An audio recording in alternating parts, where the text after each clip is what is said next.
इतिहास में आप देखिए कई बार ऐसा होता है कि कुछ आवाजें दब जाती हैं, अनसुनी रह जाती हैं। जी बिल्कुल। लेकिन एक ऐसा भी समय था जब एक महिला वो ना सिर्फ सत्य की खोज में आगे आई, बल्कि उन्होंने ज्ञान के रास्ते पर पुरुषों के बराबर जगह का दावा किया। हाँ, ये कहानी है महाप्रजापति गौतमी की। बिल्कुल, इतिहास की पहली भिक्षुणी यानी बौद्ध नन। और आज हम उन्हीं पर महाप्रजापति गौतमी और उनके जो अभूतपूर्व प्रयास थे जी कि महिलाओं को भी संघ में प्रवेश मिले, जी उस पर थोड़ी गहराई से बात करेंगे। हाँ, और हमारी ये जो बातचीत है ये उन स्रोतों पर आधारित है जो इसी विषय पर है, महाप्रजापति संघ में महिलाओं का मार्ग। जी। हमारा मकसद ये समझना है कि उनका वो एक दृढ़ कदम उसने कैसे अनगिनत महिलाओं के लिए, आप कह सकती हैं, आध्यात्मिक संभावनाओं के दरवाजे खोल दिए हमेशा के लिए। बिल्कुल, तो चलिए समझते हैं इस पूरी यात्रा को। कहाँ से शुरू करें? शायद यहाँ से कि महाप्रजापति गौतमी थी कौन? हाँ, ये अच्छा पॉइंट है। कौन थी वो? देखिए, महाप्रजापति गौतमी जो थी वो सिद्धार्थ गौतम यानी बुद्ध की मौसी थी। अच्छा। और उनकी माँ रानी माया, उनके निधन के बाद उन्होंने ही बुद्ध का पालन पोषण किया, तो एक तरह से वो उनकी पालक माँ भी थी। और ये बात दिलचस्प है कि बुद्ध को जब ज्ञान मिला उसके कई साल बाद, जी हाँ, जब वो उनके पास गईं, तो एक माँ की तरह नहीं गईं। नहीं, बिल्कुल नहीं, बल्कि एक साधक के तौर पर। हाँ, सत्य की खोज में। हाँ, और उनका एक ही आग्रह था कि महिलाओं को भी मुक्ति के मार्ग पर चलने का अवसर मिलना चाहिए। महिलाओं को भी मुक्ति के मार्ग पर चलने दें, ये उनका कथन था। जी। और देखिए, ये सिर्फ उनका अकेले का आग्रह नहीं था। अकेली नहीं थी वो? नहीं, वो अकेली नहीं गईं। उनके साथ शाक्य वंश की करीब 500 और महिलाएं थीं। 500? हाँ, और वो सब उस जगह तक पैदल गईं जहां बुद्ध ठहरे थे। जरा सोचिए, नंगे पैर, कपड़े धूल से सने हुए, पर इरादा पक्का। ये कल्पना ही उनके संकल्प की ताकत दिखाती है।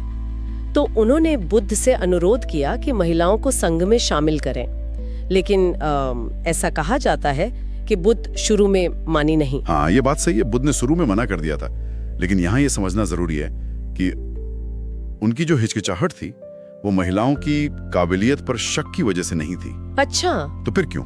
बुद्ध ने कभी ये नहीं कहा कि महिलाएं ज्ञान नहीं पा सकती। बिल्कुल नहीं। तो फिर क्या वजह रही होगी? समाज का डर। हाँ, काफी हद तक।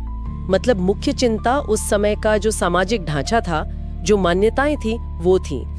महिलाओं का घर बार छोड़कर एक भिक्षुणी बनकर घूमना, ये उस समाज के लिए एकदम नई बात थी, अभूतपूर्व। हाँ, बिल्कुल। तो उन्हें ये डर था कि कहीं इससे समाज में उथल पुथल न मच जाए, कोई विरोध न हो या संघ को लेकर गलतफहमियां न फैलें। समझ गया। और यहीं पर कहानी में वो अहम मोड़ आता है, आनंद का हस्तक्षेप, बुद्ध के प्रिय शिष्य। बिल्कुल सही कहा। आनंद ने मध्यस्थता की।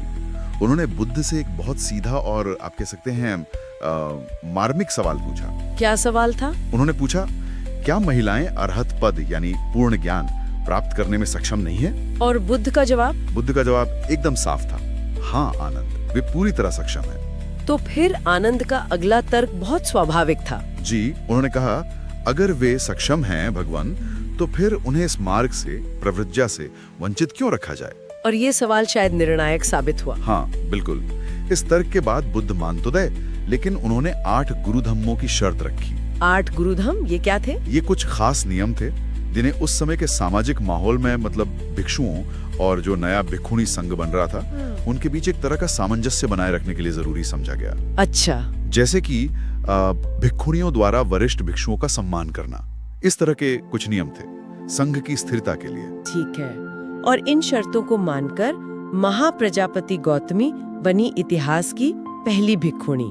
जी हाँ, ये एक ऐतिहासिक क्षण था, सिर्फ बौद्ध धर्म के लिए नहीं, बल्कि पूरी दुनिया में महिलाओं के आध्यात्मिक अधिकारों के लिए एक बहुत बड़ी घटना थी। और इसी के साथ भिक्षुणी संघ की, मतलब ननों के संघ की औपचारिक शुरुआत हुई। बिल्कुल, ये इस बात का सबूत था कि आध्यात्मिक क्षमता का लिंग से कोई लेना देना नहीं है। और ये तो सिर्फ शुरुआत थी, मुझे लगता है इसके बाद तो कई महिलाओं ने ये रास्ता अपनाया होगा। हाँ, बहुत सी महिलाओं ने, और उन्होंने भी साधना में ऊंचे मकाम हासिल किए, अरहत बनी। हाँ, कुछ नाम याद आते हैं, खेमा, उपलवन्ना, पटाचारा, सुंदरी नंदा, ऐसी अनेक भिक्षुणियां हुई जिन्होंने पूर्ण ज्ञान पाया। अच्छा। और उनके जो अनुभव हैं, उनकी जो प्रज्ञा है, उसका बहुत सुंदर वर्णन हमें मिलता है थेरी गाथा में। थेरी गाथा? जी, ये जागृत भिक्षुणियों द्वारा रची गई कविताओं का एक प्राचीन संग्रह है।